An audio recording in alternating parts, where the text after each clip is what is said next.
Welcome back to the Investing Markets and Money podcast, brought to you by the Armchair Trader.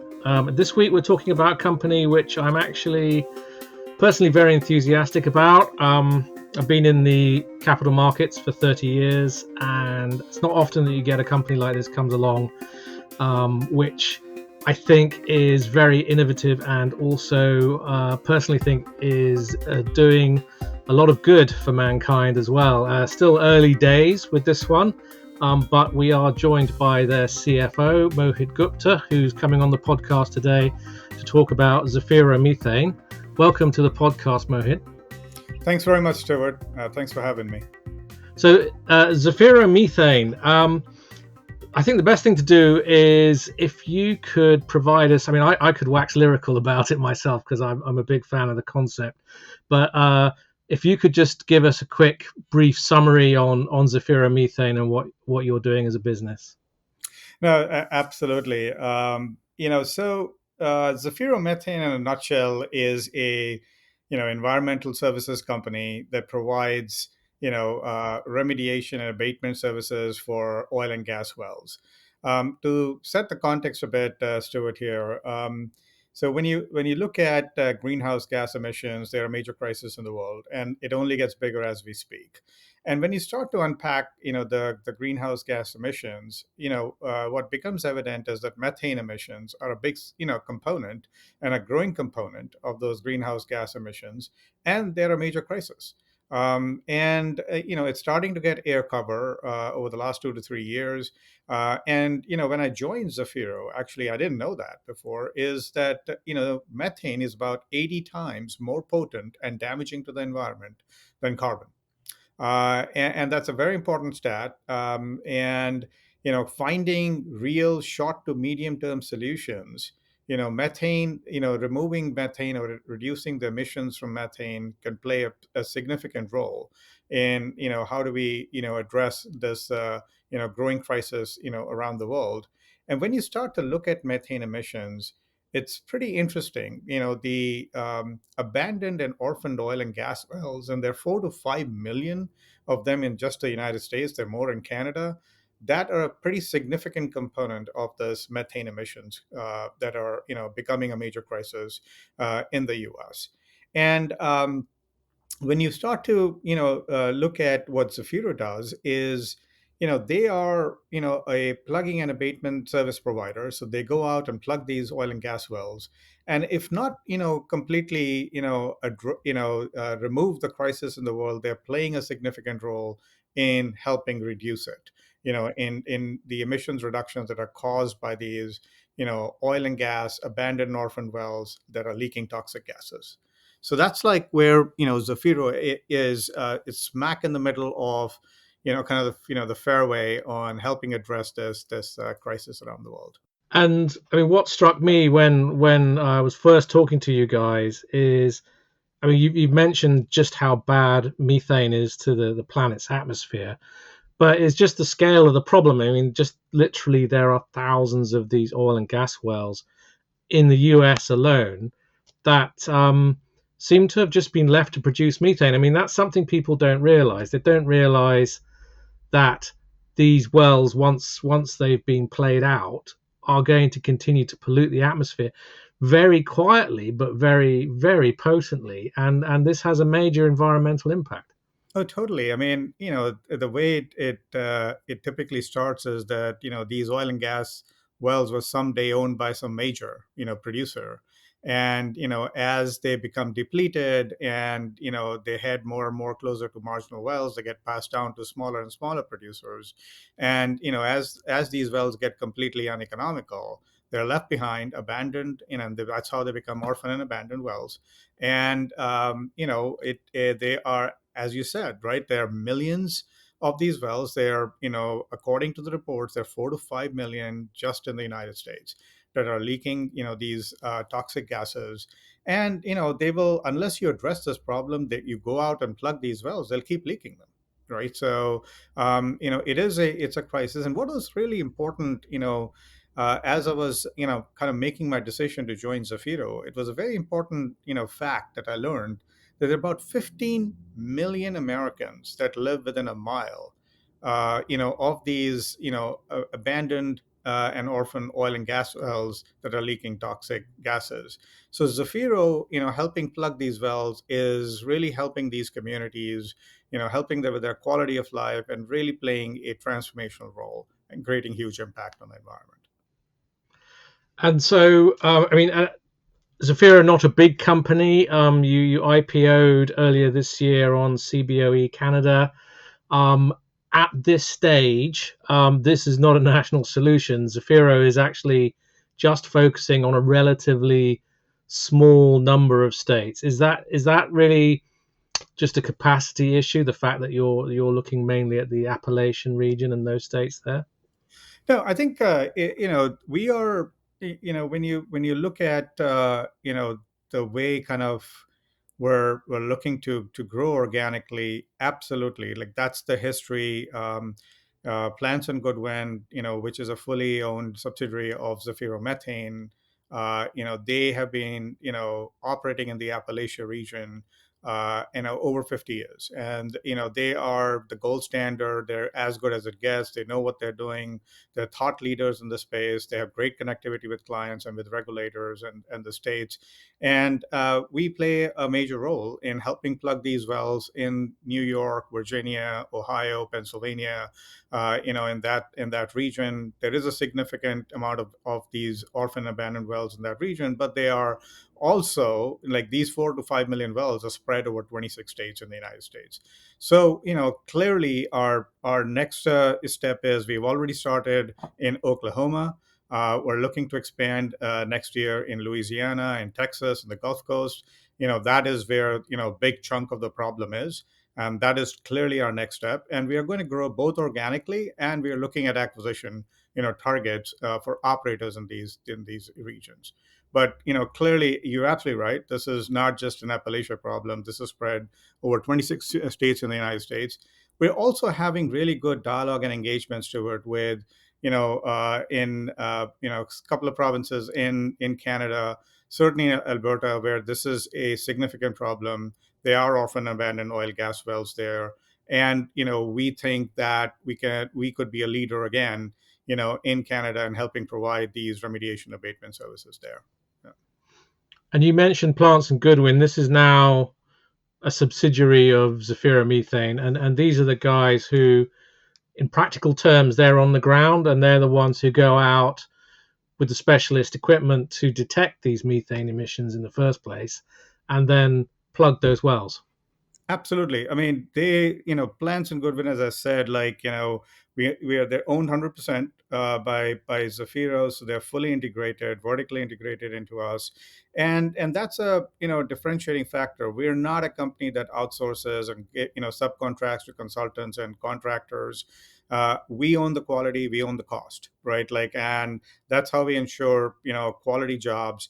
And Plants and Goodwin, they've been doing this for 50 years. This is third generation business. They know what it takes. They are recognized as leaders, but they provide turnkey end to end solutions. Like they will go do the inspections, design kind of what the project is. They provide all the equipment, whether it's the rigs, whether it's the trucks, whether it's cementing, the wireline services. They bring the whole thing together, and they provide end-to-end solutions required. They'll plug the well, they'll test it, they'll do the quality reviews, and it's a one-stop shop, and they're fully integrated, into Zefiro. So And the US government now is waking up to the problem with these wells, and they are now starting to put aside quite a lot of cash to deal with this.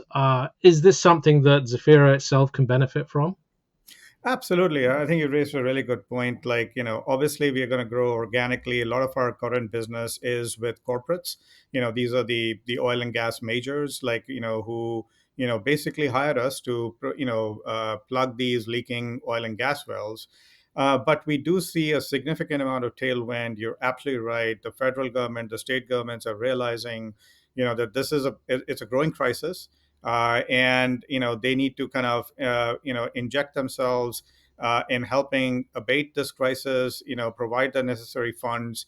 And as part of the infrastructure bill that was passed, about $5 billion was allocated to help plug these, orphan and abandoned oil and gas wells. And all this $5 billion is going to be passed down to the various states, and about 300 million has already been allocated. And we are seeing, as in certainly in the Appalachia region, where we started bidding, for these contracts, we are getting about 20 to 25% of share of these funds. We are a leader in these states, and we're well recognized. So we expect to continue to get that tailwind, as these funds get released to the various state governments. Now, the other thing that you do by capping these wells, you also are able to generate carbon credits, which can be another source of revenue for the company, and which is also one of the more innovative things that you're doing there. Can you tell us a little bit more about how that works and how that contributes to the revenue stream? Absolutely. It is certainly a significant tailwind for Zefiro. Every time we go and plug, a leaking orphan and abandoned oil and gas wells, you create high quality carbon offsets on the back of it. Look here, when you think about it, most of the Fortune 1000 companies, Stewart, have said that they want to be carbon neutral in their footprint. Whether it's 2030 or 2035, it really doesn't matter. At the end of the day, they will be buying these carbon offsets, high quality carbon offsets, to become carbon neutral. And the world is going to be short carbon offsets. I have been on that other side, and I know that there will be pricing pressure, and Zefiro is very well positioned to take advantage of those market dynamics and really help these Fortune 1000 companies as they embark on their journey to becoming carbon neutral. The reason why these are high quality, carbon credits, we are working with a very recognized ACR registry, one of the leaders, leading registries out there. There's a very rigorous methodology that's been developed. I mean, if not an exact science, it's close to a science. Like when the measurements are done in terms of using, monitoring guns and stuff to see how much the leaks are, the leak rates, the data is analyzed, the variability of the data is analyzed, and verifications are done, by agencies of these registries, to prove that this is actually leaking, the amount that it's leaking. And so there's rigorous testing, there's transparency, there's auditable data on these, the emission reduction that is done, as we plug these wells. And so we feel really good about it, that these are really high quality carbon offsets. And the good thing here is, Stuart, that when you look at the Paris Accord and stuff, like, the world is looking for short to medium term solutions to really create an impact on the environment. And this is what creates the short to medium term, because methane is 80 times more potent than carbon. So every time you kind of reduce the emissions from methane, you are creating that significant impact in the short to medium term. And these are not long dated projects, these are already leaking, right? So there is an immediate solution here, and that's what I like about it. It's just not high quality, but there is immediate impact on the environment. So yeah, immediate measurable impact. And you mentioned carbon registries there. How important is it that the carbon credits that are registered that are generated by the company are approved by high quality registries versus perhaps other alternatives? I mean, is that like getting a AAA rating from Standard and Poor's or something like that? Yeah, no, it is, and you're absolutely right. It's like going to the Moody's of credit agencies and getting a rating there. I think working with well recognized registries in the world is absolutely critical. That's what we are focused on, and we will become open to other registries. But we want to be rigorous in the standards. We want to uphold to those standards, and we want the industry to get there too. Look here, we all know what has happened with Carbon 1.0, and hopefully the world is moving very fast to Carbon 2.0. Where people are starting to get confidence in these credits as these standards are improving, these registries are becoming more rigorous, and in the qualifying, for these carbon credits, very stringent methodologies, very stringent enforcement of these methodologies, and certainly the ones that we're working with, like ACR, we definitely see that, and that's important to us. So. Gotcha. Um, Now, the company, since it listed, has actually become profitable almost straight away. Could you, as CFO, just tell us how it's been doing financially since it went live?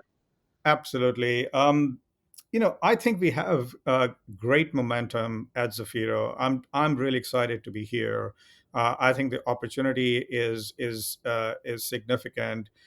We released earnings on I think about 2 weeks back now, and this was for the fiscal year ending June 30th, 2024. So right after we went public. Again, our earnings release shows great momentum. We had record revenues of $32.8 million for the fiscal year ending June 30th, 2024. We have now a couple of quarters of 10% sequential growth quarter to quarter, which we're very proud of. When you look at the last quarter of the fiscal year, we had record revenues of $9.4 million. We had a record gross profit margin of 31% and a positive EBITDA of $222,000. So we are positive in our earnings, we feel like we are growing organically. We have a great acquisition pipeline. We have a great client deal pipeline. We have great engagement with our clients, great dialogue. The phone is ringing. And as I said, like we're not only talking to clients in the United States, we're talking to clients in Canada, we're talking to clients in the Middle East. So we see geographic expansion and significant momentum. So we're very excited. Good, great progress. Can you tell us a little bit about the management team you've got there, other than yourself running the business, and what expertise they bring to the table? Absolutely. No, it's a great point, Stuart. I think we have a very talented leadership team at Zefiro. I think Talal Debs, who's our CEO and founder, has done an exceptional job in bringing a very talented team together. They're not only domain experts, they're subject matter experts in carbon. They have built businesses, they've executed, they have proven track records, collaborative work style, and I'm really pleased to join this leadership team. We a number of us are ex JP Morgan. We actually built the energy trading business out there at JP Morgan, and also built the carbon trading platform out there at JP Morgan. So we work together.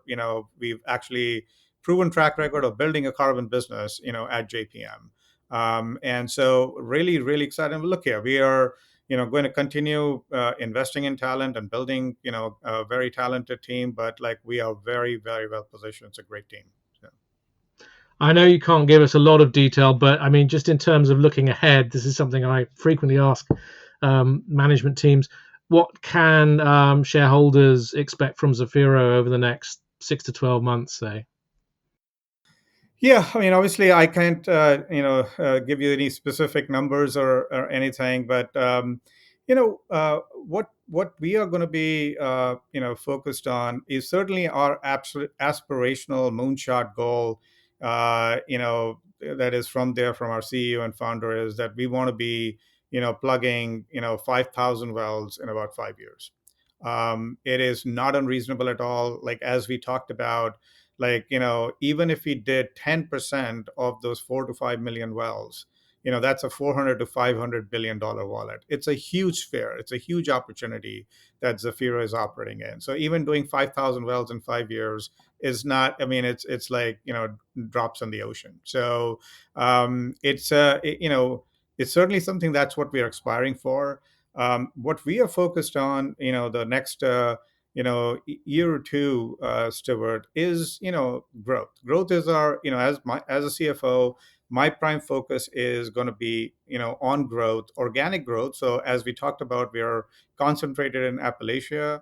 We're looking to not only expand there, but we're looking to expand in another 5 states next year, right? Like we're going after these 26 states.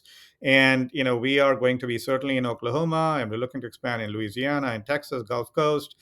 So that's growing organically, but also growth through acquisition. We are constantly looking at operators in these areas that, hey, do we do it ourselves or we go out and buy an operators? And it'll be a mixed. In some cases we will do it organically. In some cases we may start with buying some of these operators. So certainly laser focused on growth, both through organic and through acquisitions. And then uh, let me talk to you a little bit about what we are focused on over the next 6 to 12 months. But really, our aspiration is to build a world-class organization, an organization that is ready to scale, and to be able to do 5,000 bells, to be able to be a 750 million to $1 billion revenue organization. We are putting the necessary infrastructure in place. And the way I kind of talk about it, and look here, it's not going to be overnight. Rome wasn't built in a day. It's certainly a journey, but we are very well focused on the three P's, right? The people, the processes, and the platform. Those are the things that's the crux of what we focus on a day-to-day basis in building a world-class organization. Let me elaborate a bit, right? So people is, we've talked about the leadership team, and we'll continue to invest in talent. We already have a great, very talented team. We've hired an HR firm that is, helping us recruit the best talent, develop the talent, retain the talent, but more importantly, focused on building a culture of innovation, new idea generation, collaborative work style, but also a culture where the client comes first. It's all about client first kind of culture. And we will always do the right thing for the client, for the employees, for the shareholders. That's who we are. That's what we want to be known for, and that's what we are aspiring to be. On the process front, we always are looking with a fine lens as to how do we continuously improve our processes, make them more efficient, make them more effective, make them world class, resilient, scalable processes, whether it is the process of acquiring wells or plugging wells or originating carbon credits or retiring carbon credits or selling carbon credits, constantly improving these processes to be world class and best in class. And on the platform front, the three things that I can talk to you that we're focused on, certainly building the world class technology, cutting edge technology that helps us with data, with digitization, with workflow automation, automating these processes.